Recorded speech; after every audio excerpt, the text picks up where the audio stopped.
Hello dear students, welcome to my YouTube channel. आपका हमारे YouTube channel पर बहुत बहुत स्वागत है। दोस्तों, आज अपन इस वीडियो के अंदर इरोडो का क्वेश्चन नंबर 1.120 यहाँ पे सोल्व करने वाले हैं। वीडियो को एंड तक जरूर देखिएगा। वीडियो पसंद आए तो प्लीज़ वीडियो को लाइक जरूर कीजिएगा।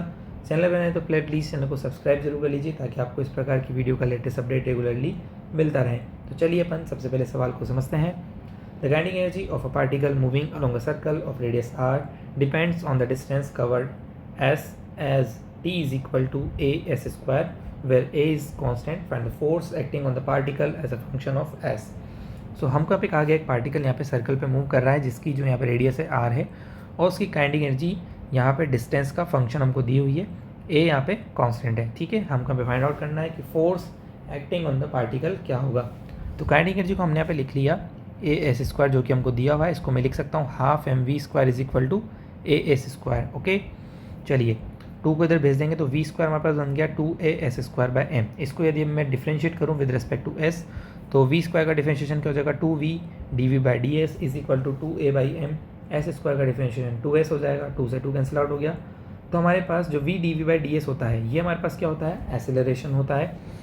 ठीक है, इरोडो में जो एसेलरेशन होता है उसको w से डिनोट किया जाता है। तो ये जो एसेलरेशन हमारे पास होगा ये हमारे पास कौन सा होगा, टेंजेंशियल एसेलरेशन हमारे पास होगा। तो जिसको मैंने w t से यहाँ पे डिनोट किया है। तो इसकी वैल्यू हमारे पास क्या आ गई है यहाँ पे 2as बाई एम। अब यदि मुझे यहाँ पे सेंटीमीटर एसेलरेशन निकालना है तो क्या हो जाएगा, इसको WN से डिनोट कर दिया जो कि क्या हो जाएगा v स्क्वायर अपॉन r। यहाँ पे क्या है, रेडियस ऑफ द सर्कल है। v स्क्वायर की वैल्यू हमारे पास यहाँ पर है, इसको हम पुट कर देंगे तो WN हमारे पास आ जाएगा 2as square by m into r। ये तो हमारे पास हो गया AT, ये हमारे पास हो गया AN। अब यदि मुझे नेट एसेलरेशन यहाँ पे लिखना है तो W नेट हमारे पास क्या हो जाएगा, यदि हम W नेट यहाँ पे लिखना चाहें तो रूट ओवर डब्ल्यू टी का स्क्वायर प्लस डब्ल्यू एन का स्क्वायर, यही होगा। अब हमने यहाँ पे वैल्यू पुट कर दी है तो हमारे पास डब्ल्यू टी की वैल्यू ये रही, डब्ल्यू एन की वैल्यू ये रही। इन दोनों का स्क्वायर हमको करके सोल्व करना है। तो देखिए 2as बाय एम तो बाहर आ रहा है, यहाँ कितना बन जाएगा 1, यहाँ कितना बन जाएगा s square by r square. ठीक है, ये हमारे पास क्या आ गया, नेट यहाँ पे एसेलरेशन की वैल्यू निकल करके आ गई है। अब यदि मुझे यहाँ पे फोर्स लिखना है तो फोर्स क्या हो जाएगा, मास इंटू एसेलरेशन। तो m इंटू डब्ल्यू नेट करके हम यहाँ पे फोर्स की वैल्यू फाइंड आउट कर सकते हैं। तो बस इसको हमको m से मल्टीप्लाई करना है तो m से m यहाँ पे क्या हो जाएगा, कैंसिल आउट हो जाएगा। सो ये फंक्शन हमारे पास बन जाएगा। तो आप देख सकते हैं कि जो फोर्स है वो as a function of s यहाँ पे निकल करके आ रहा है।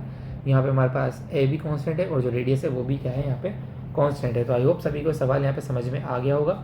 सो इसके लिए की अप्रोच यहाँ पे क्या रहेगी, हमें यहाँ पे जो काइनेटिक एनर्जी का फंक्शन दिया हुआ है उससे हमें वेलोसिटी निकालनी है। वेलोसिटी को डिफरेंशिएट करके हमको एसेलरेशन निकालना है, फिर उसी वेलोसिटी को यूज़ करके हमको यहाँ पे सेंटीमीटर एसेलरेशन लिखना है। दोनों की हेल्प से हम यहाँ पे नेट एसेलरेशन लिख सकते हैं। फिर उसको यदि हम मास से मल्टीप्लाई कर देंगे तो नेट फोर्स हमको यहाँ पे देखने को मिल जाएगा।